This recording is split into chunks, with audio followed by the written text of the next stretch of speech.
It's The List and your boy with Jimmy Van and Sean Ross Sapp. With Jimmy and Sean, sell pills for your dong. Make a fantastic song. Make a fantastic song. What's up, you guys? Sean Ross Sapp, managing editor, FightfulWrestling.com. It's The List and your boy, number 147. Let me get a little closer. There we go. There we go. A little more even now. Jimmy, what's going on? Another day. I'm not going to do the pint today or the beer today because I had 2 pints at lunch, which was a big mistake. So I'm just gonna have a bottle of water. So I think we should start today. We're doing this on November 13th. We should start today by talking about that very polarizing figure known as Don Cherry. I'm kidding, Nigel. I'm not going to talk about Don Cherry today. Well, I'm not hip to it. I'm kidding. Not hip to it. Oh, you're not hip to the situation? Well, that's good. We'll leave it alone. My Canadian viewers will know. No, we're gonna start by talking about CM Punk. And you know what I love about some wrestling fans, Sean? Not all, because a lot of wrestling fans are very informed and very educated and stuff. Some wrestling fans, not so much. And I saw a bunch of stuff on social media today. People were calling him a sellout. And, Oh, God. And saying, I can't believe he's back with that company. So the first thing that we need to make clear is that Backstage is a Fox production. Yes. Because people are confused for some reason. It's a Fox production. That means reported it and clarified it pretty well. I spoke to Fox employees about it. Oh, there you go. Everything There you go. over the last few weeks on FightfulSelect.com. Make sure you guys subscribe. Well, there's still people that don't get it. So they're calling him a sellout for working for WWE. His paycheck says Fox on it. That doesn't mean that things could change down the road. Sure. And that doesn't mean that he might end up back in a WWE ring in some capacity. But right now, it is a Fox gig, not a WWE gig. And it's also not a regular weekly gig. WWE on Fox, the Twitter account, posted this after Punk's appearance. It said, your chance has been answered. Punk just showed up on Backstage. He'll be appearing periodically on the show beginning next Tuesday. So it sounds to me like it's not going to be a regular weekly gig. My first question for you, Sean Ross Sapp, was this a desperation move because of ratings, because of the 49,000 last week? So one Fox employee told me it's been in the works all along, but I had that same person telling me a few weeks ago that Fox was out on CM Punk a few weeks ago. Personally, if you were to ask me what I think it's reactionary. I completely think it was reactionary. Otherwise, why wouldn't you have him from the debut? Yeah, I can't help but think the same thing, because obviously the only caveat in terms of why they wouldn't have had him from the start was money. I mean, that's the only thing I can think of that would make them not do a deal. But then all of a sudden, boom, you do the deal. It's almost like prior to this week, Punk wanted too much, but now because of 49,000 viewers, they're like, screw it, and they gave him the money. I think it was reactionary too. It just comes off that way. And you know what? I say good for him. And as a wrestling fan, look, I understand that some wrestling fans are saying, oh, he's a sellout because they think he's working for WWE. And yes, when Punk left, he said, I think it was Chris Van Vliet that he talked to on the red carpet somewhere. And Punk said, never, ever. That was his quote. I will never, ever go back to WWE. But that was then and this is now. And again, you got to understand that he's 41 years old. And the window for him to maximize his earnings, that window's closing. Yeah. And what's wrong with him wanting to earn a good living? I don't have an issue with it. I sure as hell don't look at him as a sellout. And as a wrestling fan, Sean, tell me that it would not be interesting to see CM Punk face-to-face in the ring with Triple H again. Tell me that would not be interesting as a wrestling fan. I know a lot of people will disagree, and I've got a nice 4K editorial video YouTube.com/Fightful about it. But I think it's legit a WrestleMania main event if they did it, which here's the thing. It goes against so many of the things that CM Punk complained about in his podcast, the part-time thing, the not rewarding full-time guys, the older talent. But all of those things that he said makes this a main event where it wasn't 6 years ago, which is the crazy thing about it. Circumstances change. Reality changes things. Yep. And again, I'll have a full video up on it, but yeah, this is wild. Who knows if he wants to wrestle, but I don't care if he does.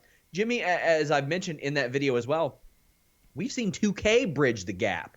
Yeah. With tons of, like Goldberg, Warrior, Sting, all kinds of people had the bridge gapped because of that. You don't think Fox, with their billions of dollars in that deal, can do it? I think they can. Yeah, and I mean, you think about just the history. I mean, Jesse Ventura won in court against WWE for rights for IP, and yet then they brought him back. Hulk Hogan left, joined WCW. They almost put WWE out of business. Then he came back, and then, like you said, the Warrior and Goldberg and WWE is they're very agreeable to give somebody another shot when it comes to business. And Punk, he could be a difference maker. He could be. And I personally, as a wrestling fan, would be intrigued to see a guy who's not going to recite word-for-word scripts. You know what I mean? He's not going to recite word-for-word scripts. Even if they give him one, he's not going to do it. Yeah, hopefully he cuts a promo like Lana's this week. Right, and we're going to get to that later on, too. We'll get to that later. But it's refreshing if they do stuff like that. And as a wrestling fan, I want to see him, all the things that we know about real life with him, especially Triple H is the guy that he had big problems with. I would love to see those guys do promos again. You don't think that would be entertaining? That would be entertaining, I think that CM Punk could cut the best heel promo in WWE. Yeah, but he's not going to be a heel. Maybe not initially, but eventually I think he could be. Oh, yeah, he could be eventually, but when... Because I mean, what source material do you have to go on? Him coming back and doing the very thing that he said that he didn't like, and then the crowd embracing him for it. That if that doesn't set up an all you people promo, I don't know what does. Yeah, so we're talking about Don Cherry again, Nigel. Well, I mean, all I'm going to say is, wrestling fans in today's landscape, look at Chris Jericho. Chris Jericho has tried everything to be a heel in AEW. He has tried everything, and they cheer him. You know what I mean? And I think Punk could literally go out there and he could take a dump on somebody's head, and the crowd's still going to pop for CM Punk. So, like you said, maybe down the road if he goes in that direction. But we're getting way ahead of ourselves because I think the important part, sorry to interrupt, is reaction. And Chris Jericho gets the reaction. That's the important thing because everybody knows that Cody Rhodes is the babyface. But then again, AEW does things differently. They don't, that I've seen, they don't seem to force it down your throat. Babyface, heel, babyface, heel. They're like, hey, if you want to like this person, you go ahead and like them. Right. We're going to give you more reasons to not like them. I'll tell you what, I've got a reason to like Mr. Big Bad Bean, who's, by the way, guys, donate a super chat, any amount, get your question or statement read on the air. And Mr. Big Bad Bean says, is CM Punk the best to never main event WrestleMania? I would probably have to go with a yes off the top of my head. I'd have to think about it. There were so many guys in the 80s who, if they had come along 20 years later, would have been the top star in the company.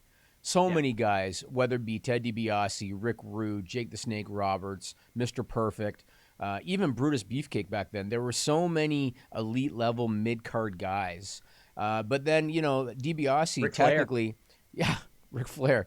Flair's a good one. DiBiase technically main evented WrestleMania 4. So he's up there, but Yep. Punk is no doubt. But at the same time, it's a different era now where sometimes the main event goes first.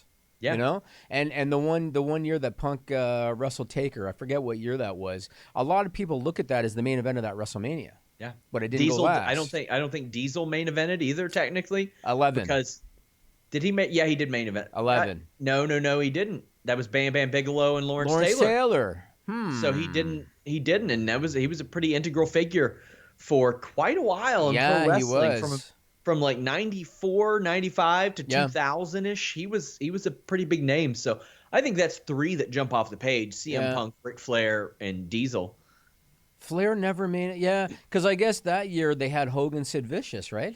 Yeah, they had Hogan, Sid Vicious, and he was out of there by the next one. And of course, back he was no longer at that level. But the reason that one doesn't jump off the page as much is because he only had one chance in his prime. Yeah. CM Punk had like several chances. Yeah. Like 5, 6 chances and didn't do it. So that's the main one that stands out to me right now. I think eventually if Braun Strowman never does, he'll be one, but that depends on how they book him near the top. But yeah, and Braun Strowman's still got a lot of time. He's still got a lot of time. Yeah. But all right, let's talk about Full Gear. So I haven't had a chance to see the whole show, but that's good because this isn't a Full Gear review anyway. I've seen Jericho Cody, and you're right. This is a political podcast. Yeah, it's a political podcast. Yeah, I've seen Jericho Cody, and I've seen bits and pieces of Moxley Omega, and so far that's all I've seen. From what I've seen and from what I've heard, Full Gear was kind of a tale of two shows. A little bit. First thing I want to ask you though, we had Jeremy Lambert there. How did it go for him? How was he treated? He did StarCast. They had the shortest RoboCop I've ever seen in my life. RoboCop, yeah. So it's funny. One of the reasons I didn't go is because I've mentioned to you that AEW has kind of scaled back their access to talent. And the last StarCast, I don't think I got any AEW talent outside of scrums and stuff like that. And I wanted one-on-one stuff.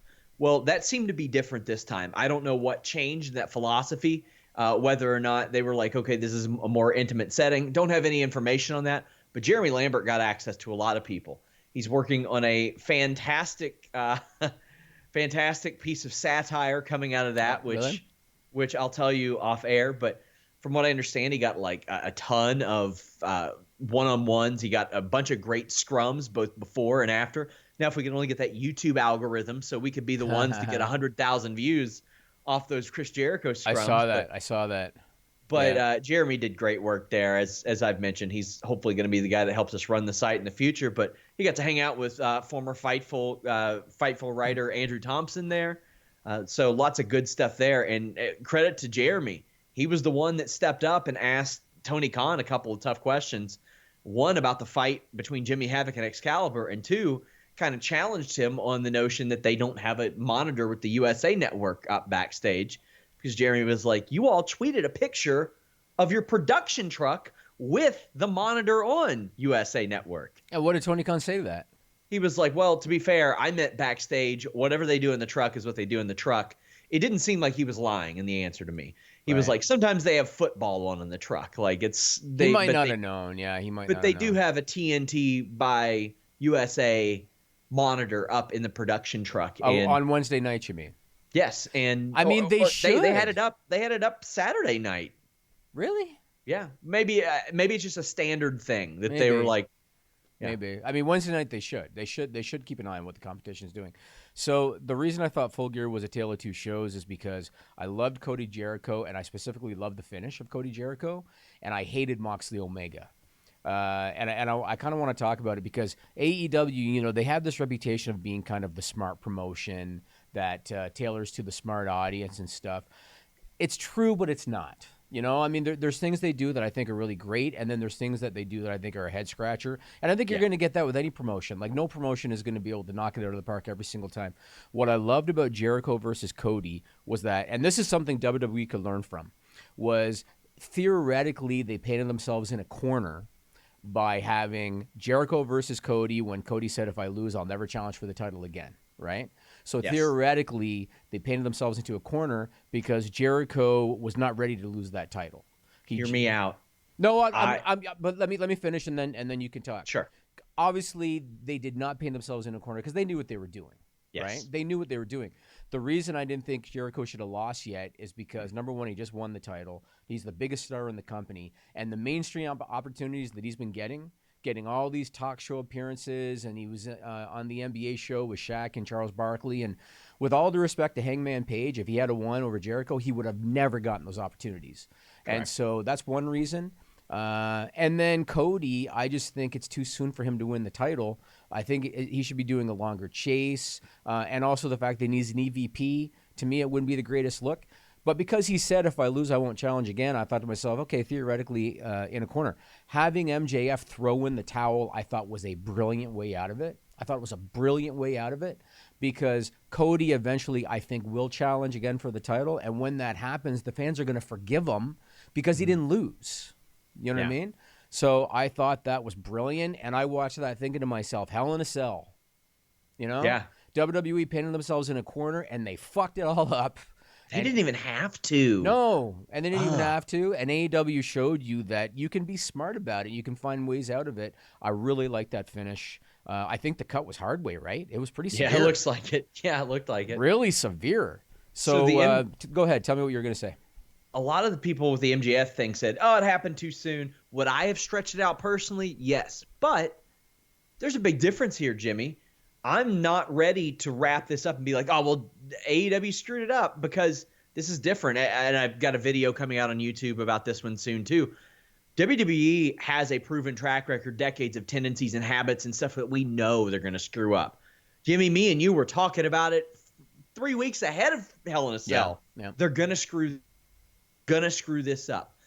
We couldn't have possibly imagined how bad they would screw it up. Like it's almost impressive that they found a way to screw it up. It was like Lana in the blue jean dress making out with Dolph Ziggler. Yeah, well, it's like how do you? It's like how do you want to fuck up Lana? That's how you fuck up Lana. Oh, next week I fully expect Rusev to come out with Summer Rae and give her a cold dead fish and name it Lana. Oh, nice. Like it's gonna happen. But the Cody thing, like, he is the hottest babyface in the company, and anybody who's watched MJF know he has the ability to be the hottest heel in the company. Now, there's something that went a little under the radar that I am looking forward to. Cody mentioned a secondary prize, possibly over the next month, for people to fight for. He doesn't like to use the term mid-card. He said he knows there's a thing, that it's a thing, but he doesn't want anybody to be portrayed as mid-card. Mm-hmm. 20 years ago, we had Rob Van Dam as ECW TV champion, and you hear that a lot. Oh, I want this title to be perceived as on the level. When Rob Van Dam held that title, he was the biggest attraction in ECW, bar none, not even close. It wasn't Shane Douglas or whoever the hell else was holding that ECW world title. It was Rob Van Dam. Imagine Cody, biggest babyface in the company, with like the AEW TV title. Mm-hmm. And the thing is, he's got that title, and it's a big deal because he can't physically compete for the world title. Mm-hmm. So it's immediately looked at as like almost on the level, because maybe Cody would be world champion if he could possibly even be world champion. I think that's a real interesting approach that they have now booked themselves in a way to possibly do. It's a very creative thing. I don't know if they'll do it. It's just something that hit my head. And I was like, man, that would be a hell of an approach to take to a secondary title. Yeah, I just like the way the whole finish played out. Was the cup of water, was that a plant? It was. And there were people in AEW not happy because the guy went on social media and bragged about it. He did? Yeah. Okay. That ain't good. Ain't good. But that being said, that was a hell of a throw. It was. It was. There's been 3 that I can think of that I still remember in terms of somebody doing that. The first was, do you remember when Virgil and Ted DiBiase split up? Do you remember that? Yes, and I think might have been the Royal Rumble, and Ted DiBiase threw the belt down and he told Virgil to pick it up. And when Virgil dropped to a knee, somebody threw a cup of beer and nailed DiBiase in the back, and it went everywhere. But he completely no-sold it. I've always remembered that because you saw the beer like basically roll off his ass. Of course, that's legit one of my favorite wrestling moments ever. So that was a great one. And then the other one that I've always remembered is Shawn Michaels coming to the ring for Survivor Series '97, and he got doused with a beer. And he was dry because he was just coming to the ring, doused with a beer, and without even flinching, he just shot his hair back with the beer flying everywhere, and then continued with his shtick. I've always remembered that one. And MJF was up there. He completely, I don't know if he was in on it. Maybe he was. But he completely no-sold it, smiled, turned around, walked to the back. Those 3 I thought were awesome. That will be shown 20, 25 years from now in his Hall of Fame speech or whatever, every highlight video. That was an amazing visual. Right. Amazing visual. That was a good angle. And if there's anything I know about MJF, whether it's the person, the character, whatever, he's not afraid of that heat. He is not afraid of heat, and that's something that a lot of people are missing, but he employs it perfectly. I agree. Now, as great as I like that, I did not like Omega Moxley. And there's a couple of reasons that I didn't like it. The first reason is they seem to do this unsanctioned match thing whenever they don't want to count a loss. And to me, it's too convenient. I don't like it. Joey Janela technically has 2 losses that they're not going to count. Omega now has a loss that they're not going to count. I don't like it. It's almost like they're just finding too easy of a way out of it. The other thing I don't like about it is obviously they're doing it for shock value. right? They've done 2 before. This is the 3rd one. They did that barbed wire pit that they had off the ramp. They had the mousetrap board. They had Omega with the broom, and he was sweeping Moxley's back. That's pretty funny. With the barbed wire on it. Yeah. I watched all that, and you know what it reminded me of? It reminded me of, do you remember Jeff Hardy in his prime? And back then, WWE was only doing maybe 1 or 2 big stunts a year with Jeff Hardy. But you always had to think about, how is he going to top the next one? Because he would do, like, say, something big off a ladder. How is he going to top the next one? Then they did the thing with Steve Blackman and Shane McMahon, where they went off the top of I think it was another ladder or something. They went off the top of it. How are you going to top it? How are you going to top it? They have now done 3 unsanctioned matches in 4 months, Sean. They've done 3 unsanctioned matches in 4 months. How are you going to top it? You know what I mean? They need to just kill the unsanctioned match gimmick because they've overdone it now. Kill the unsanctioned match gimmick. Bring it back in a year when it's going to mean something again. Until then, get rid of it because I don't like it. Number 1, you're killing the concept. And number 2, not counting the losses or the wins for that matter, I think is stupid. So I'm not a fan of it. And that's pretty much my opinion on that. Yeah, that match wasn't for me. I heard a lot of people say, oh, well, they didn't build a story. I'm like, they've been building this story for 6 months. They threw each other off the set, and they beat each other with weapons and put each other through a glass table. Like, this has been building. Just because WWE doesn't do it this way doesn't mean it's wrong. Right. If anything, I love the fresh approach. The match just wasn't for me. Yeah, it was too much. And, you know, something else, and I can't recall who said this. Might have actually been Brian Alvarez. It was a very good point.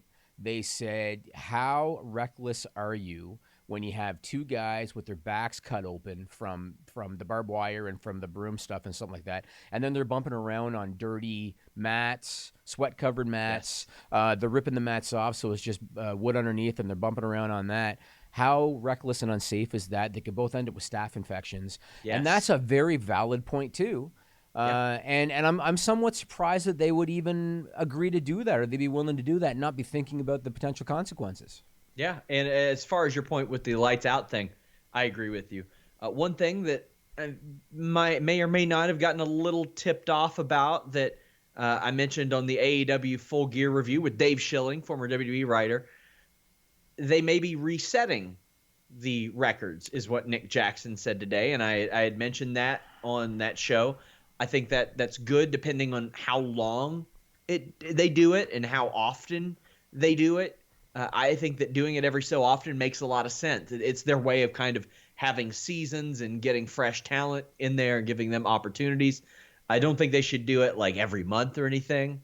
But depending on how they employ it, I think it could be a good idea. So I actually have that on my list for later, and I guess I'll talk about it now. So one of the other critiques I was going to have about AEW is that they do these power rankings. They release them once a week, and they do this in order to kind of show the win-loss records of guys and you know who they consider kind of among the top guys. The reason that I'm bringing this up is because we're doing this again on November 13th. AEW Dynamite is on TNT tonight, and despite these power rankings, they've announced that Chris Jericho and Sammy Guevara, which is not a regular tag team, gets a shot at the AEW tag team titles tonight against SCU. I want to give you an idea of what the power rankings look like. So, Nigel, do you have that tweet with the power rankings? Mm-hmm. So this is an example, and this was from Friday, November 8th, and it was posted by All Elite Wrestling's Twitter account. That gives you an idea. Now, they do a top 5. I just had Nigel take a screenshot that just shows you kind of the top 2. You're not going to find Jericho and Sammy Guevara in the top 5. And so, again, when they always talk about the importance of power rankings and win-loss records, and then you give a makeshift tag team a title shot, it kind of defeats the purpose.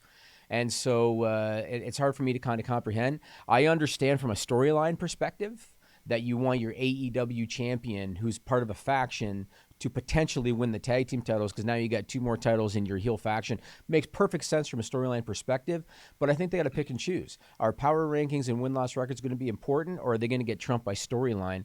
You mentioned what the Young Bucks said. Put up the Twitter from Nick Jackson of the Young Bucks, Nigel, talking about...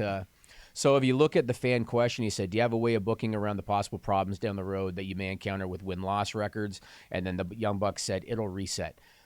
Personally, I don't understand the reasoning for that. I don't understand why you would reset the records. I can understand if they want to have an overall win-loss record for somebody, and then maybe they can have, like in hockey, they'll say like their top 10, or they'll say what their streak is. So you've won 2 in a row, you've won 5 in a row.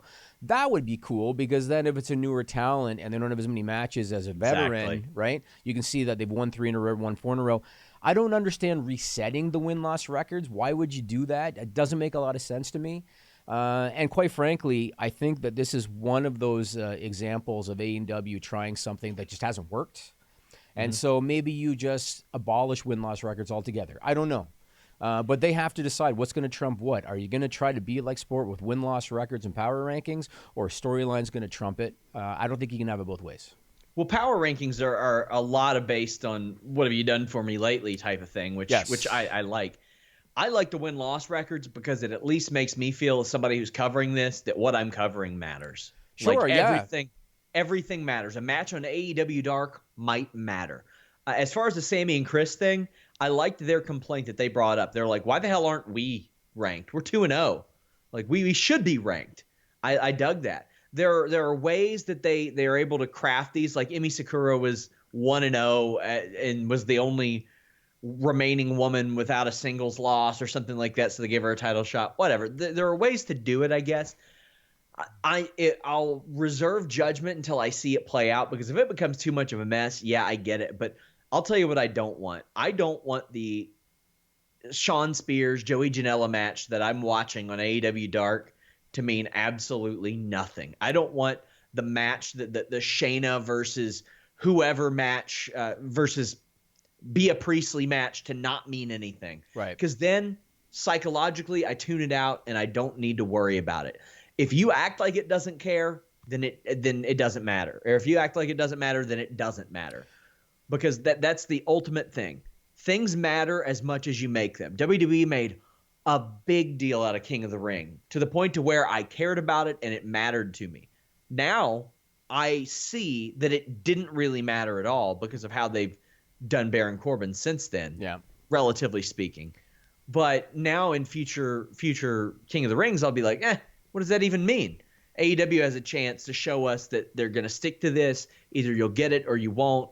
And let's be honest, not all wrestling fans understand numbers as the best. So if they reset it, maybe that adds more confusion. Maybe it.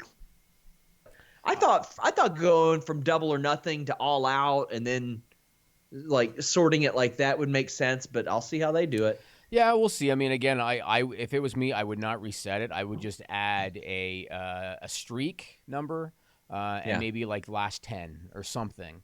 But I would keep the overall because it'll look impressive, say, 2 years down the road once they start getting into double digits.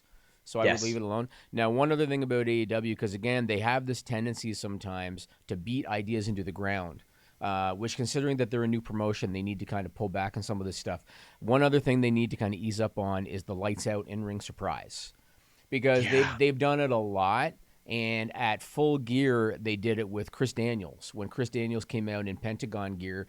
And I watched that thing to myself, what the hell was the point of that? The whole thing was dumb. Yeah, there was no reason to do it.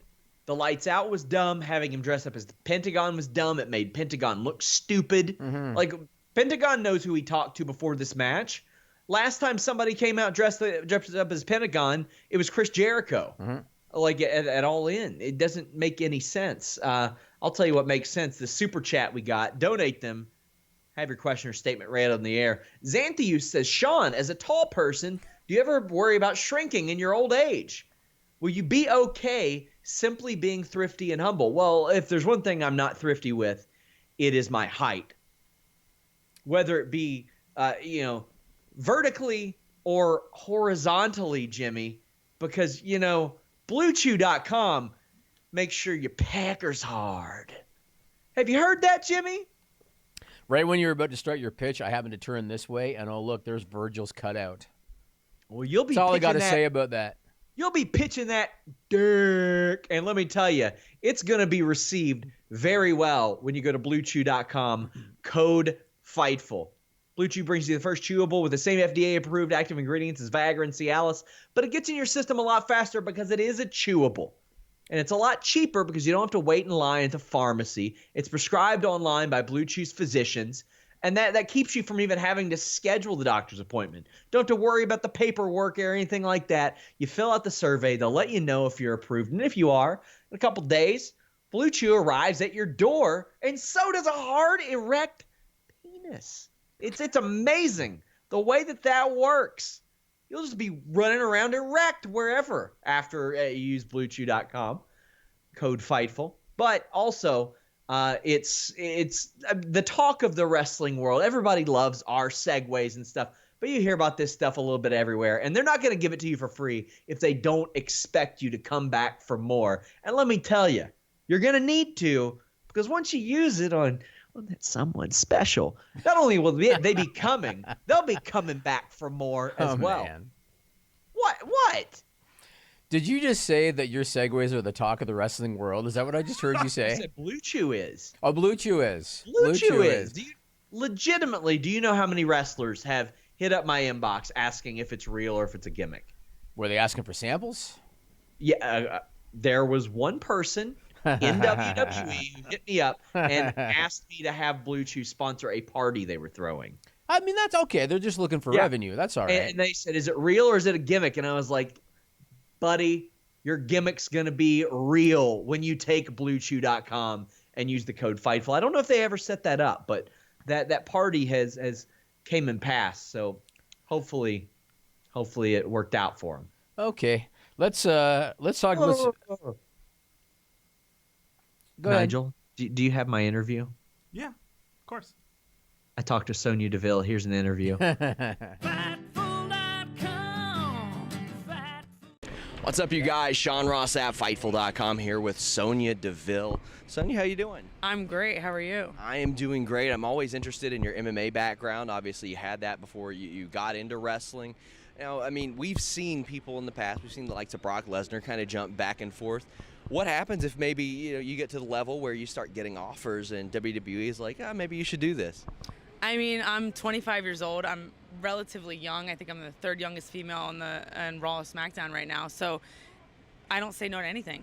Anything is an opportunity and a possibility, and I know I'm more than capable of competing in both. So I'm open to it.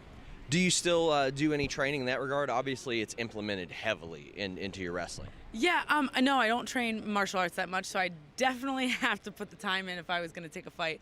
But I'm just so engulfed in wrestling right now and working on my in-ring work, so that's kind of definitely where my focus is right now.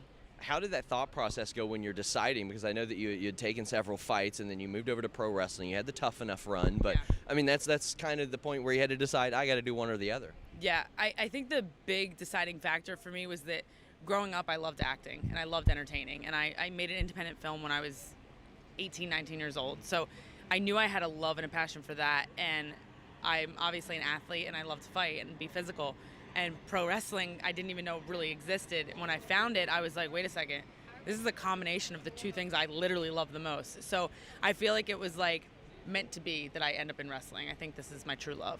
And obviously different circumstances, but Paige has had various roles, and I know that you did some stuff with AfterBuzz, so you're comfortable on camera and all that. Is that something that you look forward to doing, like maybe after your career's over? Yeah, I attribute AfterBuzz to a lot of my success, not only because Marie and Kevin are like mentors to me and they've helped me so much, but also because AfterBuzz, being an on-camera host, as you know, it gives you a sense of confidence and the ability to communicate and express yourself. So I would definitely look forward to acting in the future. I'm working with an acting coach right now, actually in LA, and continuing my craft in that field because that's something I'm really passionate about. AfterBuzz has turned into like a media developmental territory for WWE. It's like the NXT of entertainment. It's so funny, and so many people have come over from AfterBuzz. You know, you got Kathy Kelly, Johnny LaQuasto.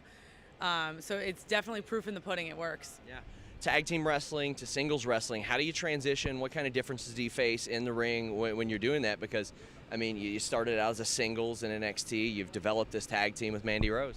Yeah, I'm pretty adaptable. I grew up playing team sports, lacrosse, basketball, and soccer, and then I got into MMA, which is a one-woman sport. And so I'm kind of adaptable. I could do it all, and Mandy and me have natural chemistry, so it kind of just worked.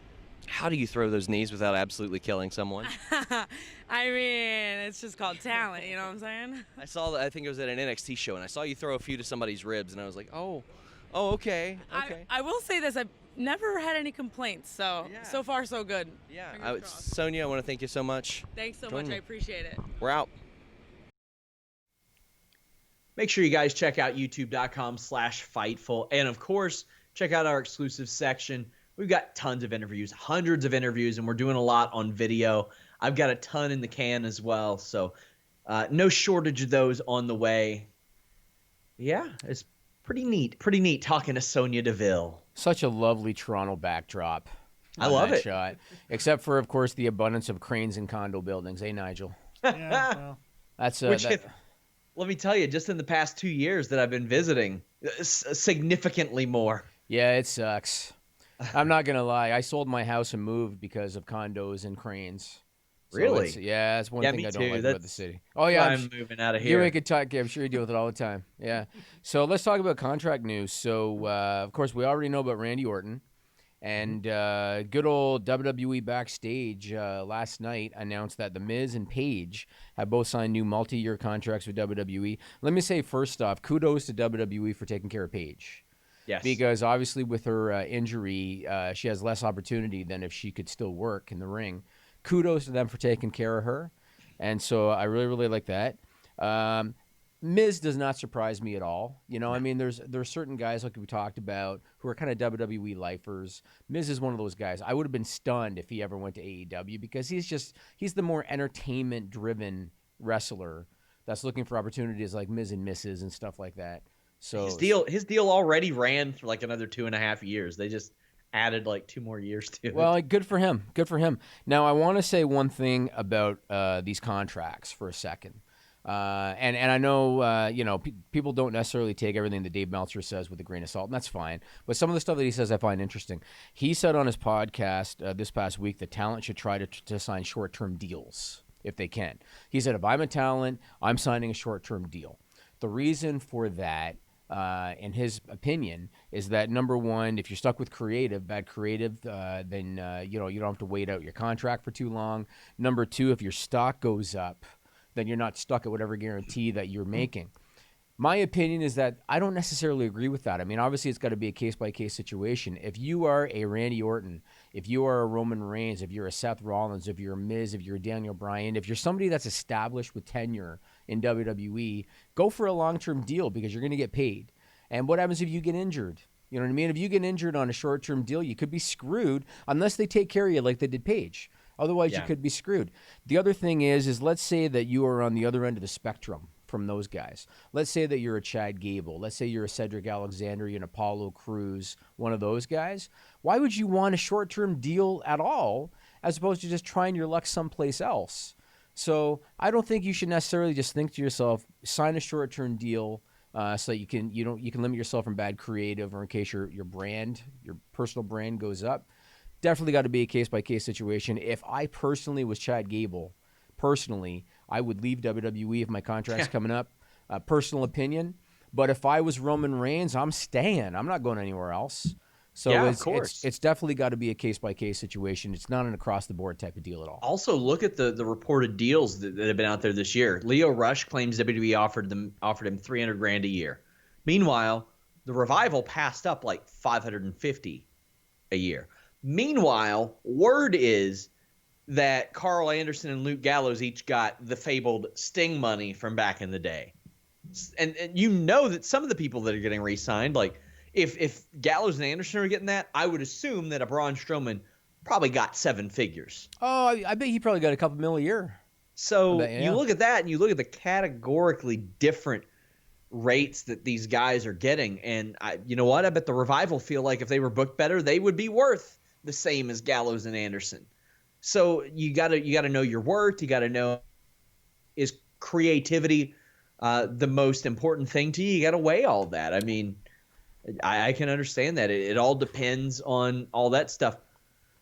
Like, I mean, I know people who have preferred in our line of work, Jimmy, they prefer month-to-month guarantees. There are some people that are like, oh, I want to know that I'm good here for a long time, or people that prefer per article. It's such a case-by-case thing. Yep. It's hard for me to assume, but like you said, like if you're in a Chad Gable's position, you're in a way different boat than Roman Reigns. So, I mean, that's kind of your point to begin with.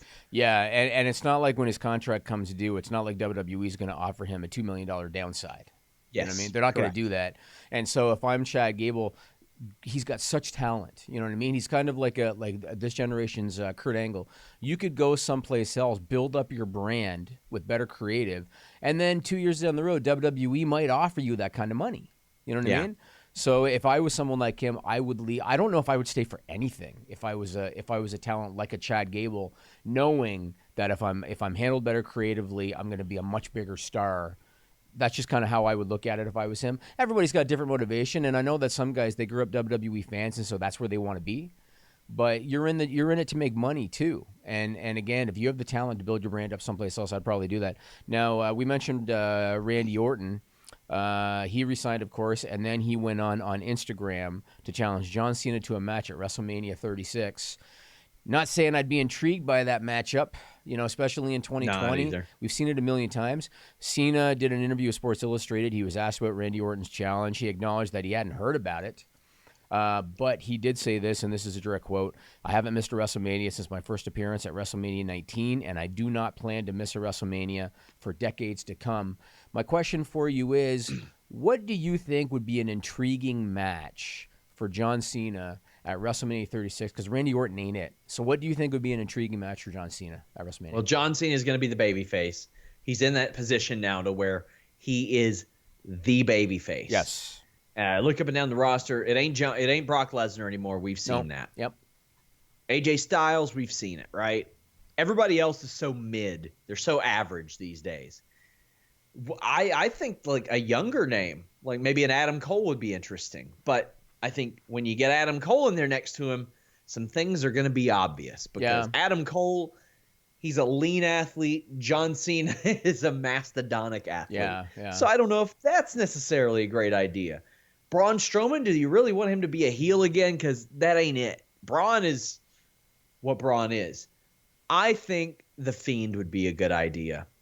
I think running that one back and having The Fiend win would be the right idea. Because as we sit here right now, Jimmy, John Cena has never went longer in his professional wrestling life without a match than right now. Yeah, which means that it'll be a bigger match when he comes back. Also, somebody pointed out Velveteen Dream. That would be a fantastic one. Oh, I love Velveteen Dream, too. He's so good. Yeah. He's so good. Yes. What's his situation? He's been hurt. He's been hurt since the TV debut of NXT. Had a lumbar injury. That guy's so good, man. He's one of those guys that's got the package. He's got everything. And I'm so scared that Vince McMahon's going to fuck him up. You know what I mean? Because Velveteen Dream, he's fantastic. He screams out he screams out Baron Corbin's position. The guy that takes all the nostalgia bumps for people, like when The Undertaker comes out, a choke slam. Right. Stone Cold comes out, stunner, and then he flops around. Right. That's what I see. Yeah, he's so good. In other contract news, Sin Cara has asked for his release. Apparently he's got 3 years left on his deal. I just want to say this, and I try to put myself into, say, Vince McMahon's shoes or Triple H's shoes. I know that they aren't big on letting people go right now because of the competition.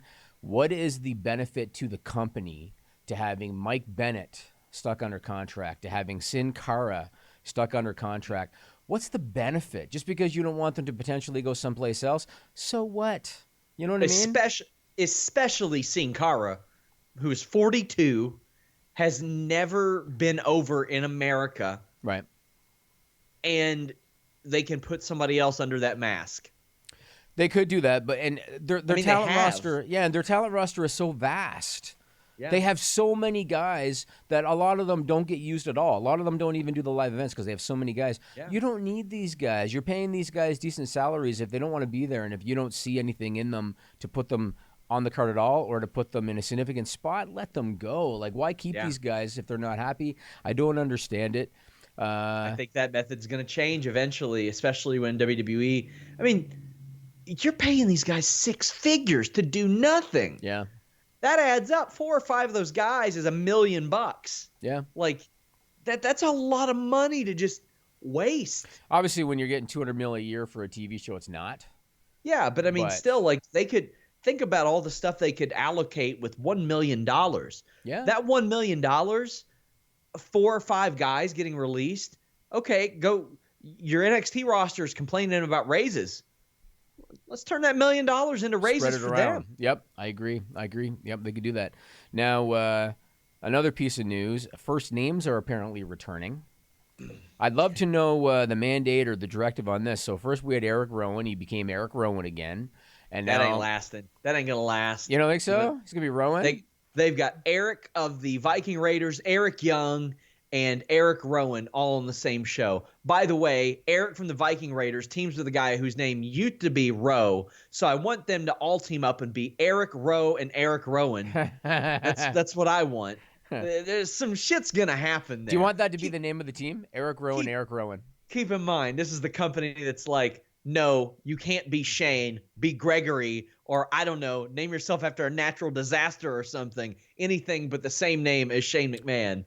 Oh, that ain't going to last. Way back to, you're going to be the Legion of Doom because we already have the Ultimate Warrior, all the way back to that. Well, the other guy that just got his first name back is Ali. He's now back to being Mustafa Ali. Good. That makes me wonder, are we going to see Antonio Cesaro? Are we going to see Alexander Rusev? Are we going to see Big E Langston? Or, as Sean liked to talk about, maybe we're going to see Big O Langston.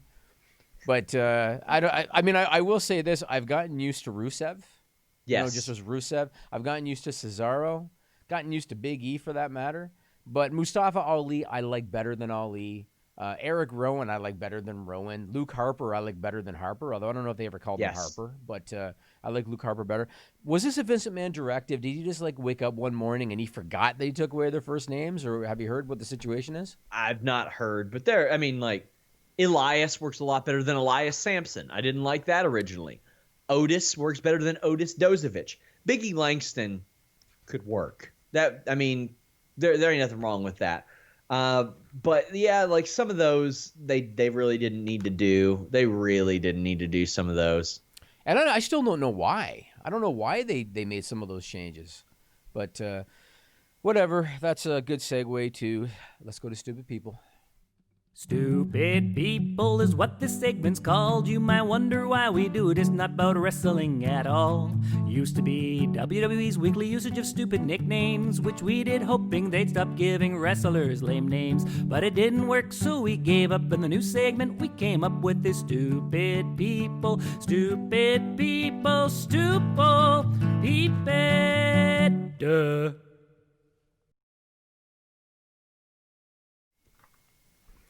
Okay, so after this, there goes Sean dancing on no music again. After this, go to FightfulSelect.com for the list goes on. We are going to talk about Getting Walter. some famous people subscribing, huh, Jimmy? Don't name them, though. All right, we're going to talk about Walter. We're going to talk about Brock Lesnar. We're going to talk about Rusev. We're going to talk about, let's see, a little bit more AEW stuff, Impact Wrestling. I might even talk about Jordan Miles if I feel like giving him some publicity. We'll see about that. And MLW we're going to talk about, too, on the list goes on after this. Go to FightfulSelect.com for that. Okay, Sean, this first one, got some good ones for you again, man. This first one, reported by the Washington Post on November 8th. This is stupid, but I applaud the attempt. All right? Okay. I applaud the attempt. So there's a 66-year-old man named Benjamin Schreiber. Maybe it's Schreiber. He's serving a life sentence without parole at the Iowa State Pen for the 1996 murder of a man who he bludgeoned to death with the handle of a pickaxe. All right? Damn. Yep, life without parole. In 2015, Mr. Schreiber developed kidney stones. He got severe septic poisoning. He fell unconscious. I've heard this. You heard this one? Okay. Yeah. Well, maybe I'll ask Nigel about what might happen. He fell unconscious, his heart stopped, and he had to be resuscitated. All right? He recovered, and then Nigel, hope your mic's working. What did he do next? I have no idea. He filed for post-conviction relief, claiming that he was being held in prison illegally because since his heart stopped, he had fulfilled his life sentence. Oh, God. I love it. I love it. Yeah, he said, I fulfilled my life sentence, let me go. And he wanted to get out of prison. Fortunately for all of us, considering that he bludgeoned a dude to death with the handle of a pickaxe, he was basically denied. Went to the court appeals. They just came back and they said, tough shit. You're going to sit in prison until the medical examiner determines that you are officially dead. That's what they told him. I applaud the attempt. It was dumb, but I applaud the attempt on that one. This next one. I love it. I think it's great. Yeah, of course you do. This next one is reported by the New York Post on November 9. Now, we've talked before about one of the latest stupid people trends in this world, Sean. And that latest stupid people trend is called the gender reveal party. Oh, gosh, I know what you're talking about here. Yeah, I don't know. I don't know what idiot came up with the concept of the gender reveal party. Whoever you are, shame on you for being such a plug. So first, there was the Arizona wildfire that burned nearly 47,000 acres, caused more than $8 million in damage. If this is the video that I think it is, please don't show it because we will get copyright claimed because the person has been doing that. I have no video on this, so you don't have to worry about a video. Then we had a woman in Knoxville, Tennessee, that was killed after she was hit by shrapnel because people made a homemade gender reveal bomb. That happened. This latest one, and again, if Sean knows, I'm going to ask it to Nigel. There's a town called Turkey, Texas, and they decided to do a gender reveal stunt in which a plane would release 350 gallons of pink water, Nigel. Yeah. All right? What happened, Nigel? Pretty sure the plane crashed.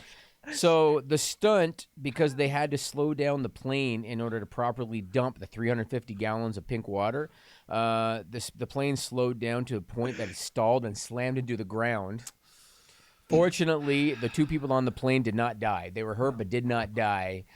Gender reveal parties need to end, or just let a few balloons go up and be done with it. So I just want to say, thank God it wasn't the one that I saw on Twitter yesterday. Oh, you saw a different one? What was that one? Oh boy, did I. What was it? And everybody in the chat knows exactly what I'm talking about. How do I know? Because one of our former interns who didn't work out retweeted it, and I'm very glad things didn't work out once I saw it. What was it? So it's this woman with her ass up in the air, bare ass, and they say gender reveal party, and she farts and blue dust pops out.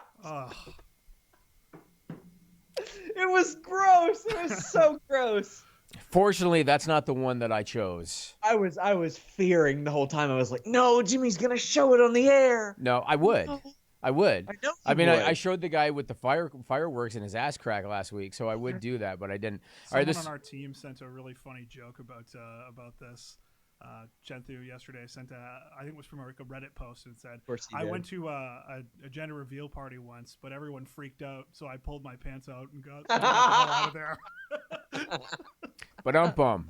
Yeah, that was good. Okay, this last one is for the SRS file reported by Yahoo Style on November 12th. So there's an online retailer called worldwears.com, and that's with a Z, worldwears.com. Okay. They released a holiday shirt for dog lovers. Got to get that cheap URL, right? Yeah, well, it's probably the only thing that was available, but whatever. Yeah. So they released a holiday shirt for dog lovers. The shirt's gone viral. Why do you think, Sean?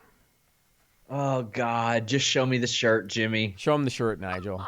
Yeah, it looks like that was intentional. They meant to do that. You think they meant to do that? Oh, for sure. I mean, you really got to look at it to even see the dog. You know what I mean? I didn't know that was a dog until you just said I told. Really? Yeah. Until I just said it? Yeah. They meant to do that. There's no way they didn't. I'm pretty sure I saw this without the Christmas design on Facebook, and then I think, pretty sure in the replies I saw them post a bunch of very similar themed like animals, but are actually petting dicks type of thing. Oh, really? Okay, well, that's the first I'd ever heard of it, so it was what it was. Now, Raw this week was pretty unforgettable. Pretty forgettable. Yeah, it was. That's what I meant. Pretty forgettable. I'm sorry. I meant pretty forgettable. But there was one thing I really liked about the show, and I mentioned this on Twitter this week. Watching Walter in the ring with Seth Rollins, right? Not only did he not look out of place on that stage, on that grandest stage, not only did he not look out of place, I watched Walter in there with Seth Rollins, and I thought to myself, give me Walter Brock Lesnar at WrestleMania. Mm-hmm. I want Walter and Brock Lesnar at WrestleMania. And as a matter of fact, Sean, I know that, WWE, Vince McMahon books things the way he books them, and he's senile, and he's 75, and he doesn't know what fans want anymore. Can you imagine a WrestleMania lineup, Sean, with Walter, Brock Lesnar, Matt Riddle, Bill Goldberg, John Cena, The Fiend? Imagine that lineup. Huh? And then maybe Punk Triple H, Sean. Can you imagine? And you know what? You should put over the people that are going to be around a little bit longer. Yeah, well, that's right. That's right, too. And something tells me that in 2020 now, Hunter wouldn't have a problem putting Punk over, Sean. I would hope not. I don't think he would. He shouldn't have had a problem in 2011. Well, you know what? I mean, it was different. You know, Punk. I think Punk would be the first to admit that he was a difficult guy to work with then, too. And so I think Hunter had just kind of had enough of him, and he kind of did it to kind of show who the boss is kind of thing. But can you imagine a lineup of matches like that, say at the top 4 for WrestleMania? That'd be one of the most anticipated Manias they've had in years if they had matches like that. But, of course, they're not going to do Walter Brock. They're not going to do Fiend Cena. They might. They're not going to do Riddle Goldberg. But people would love it if they did. Now, speaking of Brock Lesnar, I hope I sent this to Nigel. I think so. Okay. Now, he's got the reputation, for being a bit of an ornery type of guy, Sean. He's got the reputation for being, this prize fighter that doesn't love wrestling, and he does it for the money. I wanted to show this for that reason. This was posted on social media by Alex McCarthy from TalkSport. This is Brock Lesnar fulfilling the wish of an 11-year-old boy who wanted to meet him, courtesy of the Make-A-Wish Foundation. Wanted to put this photo up. Put that up there, Nigel. I guess there's no way to zoom in. But it says there, Brock Lesnar doing a Make-A-Wish last week for an 11-year-old boy. Look at that. He let the kid put him in a headlock, gave the kid a hug, took photos with him. That's nice to see, man. Especially because, again, Brock he's got the reputation for not being very approachable and being kind of like the private prize fighter type of guy. So I thought that was good to see that giant Viking's got a heart, Sean. Yeah, for sure. Also, shout out to Alex McCarthy. I really like his work. He's an emerging name in this line of work. But, yeah, I mean, Brock, he's not what a lot of people think of him. I mean, you see videos of him, like, playing with puppies and stuff. Really? Like, backstage. Oh, yeah. I've never seen that. It's out there. It's out there. Yeah. Okay. Are you sure? Are you sure he wasn't fixing to eat the puppy? Maybe, but let me look. There's footage of him playing with a puppy. Found it right now. Really? Oh, I gotta look that up. Yeah, just type in Brock Lesnar puppy after the show, guys. And Jimmy, don't look it up right now. No, I won't. Yeah, that was cool. I mean, I will say this: a little while ago, so there's a major highway in Canada called the 401. And a few months ago, somebody stopped at a service center, a gas station on the 401. They're filling up their car with gas. They happened to glance up, and at the next pump over, it was Brock Lesnar. and I can't recall where I saw this. Might have been on Facebook or something. They decided, what the hell? I'm going to go say hello to him. And again, he's got this kind of unapproachable reputation. Apparently, Brock was awesome. Talked to the guy for like 10 minutes. Took photos with him. So, a lot of it might be maybe he looks at the business a certain way, because wrestling can be a tough business anyway. So maybe he looks at the business a certain way, but that doesn't necessarily make him an asshole, Yeah. So let's talk about Rusev. He was interviewed by the UK Sun. He was asked about the current angle with Lana and Lashley. Let me get your thoughts on this quote. He said, and this is a Rusev quote, "It's great. I think we are in the best storyline currently going on, and the best storyline that's been around for years." Sean Ross Sapp, your thoughts? Rusev is too smart to believe that. Think so? I personally think he's trolling because he's fucking hilarious. You think You think maybe he's just glad to be a centerpiece on TV? Maybe. And you know what? It gets a lot of YouTube views, and that's nice. And I see a lot of people saying, "Well, India." Well, that's funny because not every video gets 1 million views, so it's not like some India click farm like conspiracy or something. Like, there are people that are interested in this for whatever reason. Lana. It's because of Lana. That's why. It's bad. Yes. I know that Lana's big on soap opera storylines and stuff. I've heard that, but man, this is a shitty storyline. It's bad. The thing is, they could do that type of storyline, but not make it shitty. But it is shitty. It's very shitty. It is, and I to be honest with you, I think that they were dead right out of the gate because they chose Bobby Lashley. Because Lashley doesn't fit that role. Lashley should be a destruction machine. You know what I mean? Lashley, he is, right? Well, he is. Cute. That's cute. But he should be a guy that they're getting ready for Brock Lesnar. That should be what Bobby Lashley is. And he doesn't fit this character. It should be somebody else. But I will say this, that to me, this has been the biggest positive of this angle, and that is Lana, who knew that she had it in her to cut promos the way she's cutting them. And I think you mentioned this on the Post Raw podcast. She's the only person on TV right now who does not feel scripted. Yes. And I completely agree with you on that. And I don't know if it's Lana, because you know how she talks kind of quick when she's doing these promos, which kind of makes it look like she's improvising. I don't know if she's just like off the top of her head coming up with stuff and saying it. She, like you said, is the only person that does not come off scripted when they cut a promo. And right now, when it comes to the women on the roster, my opinion, promo work, Charlotte, Becky Lynch, Lana. That's your top three right now. She's the only person that has said anything during the storyline that has gotten a pop. Right. She has gotten pops for Rusev several times. Although his reactions are pretty damn awesome, too. Yeah, and also she's gotten a few pops from Bobby Lashley, if you know what I'm saying. BlueChew.com. You always just gotta kind of you're a sweetheart. I gotta keep the sponsors happy, Jimmy. It's all about sponsors. I don't want these people calling Snickers on me, okay? So anyway, go to FightfulSelect.com. The list goes on. We're going to talk about, like I said, more AEW stuff, Impact Wrestling, maybe Jordan Miles, MLW. Going to talk a little bit about Daniel Bryan. So check it out. Leave a thumbs up, guys. Subscribe. But most importantly, I want you guys to leave a comment below. What do you want to see us talk about more? Is there a certain promotion? Any of that stuff? I want you guys to start commenting below in the video. We're out. Subscribe to Fightful on YouTube for the latest exclusive podcasts, interviews, and news across boxing, MMA, and pro wrestling.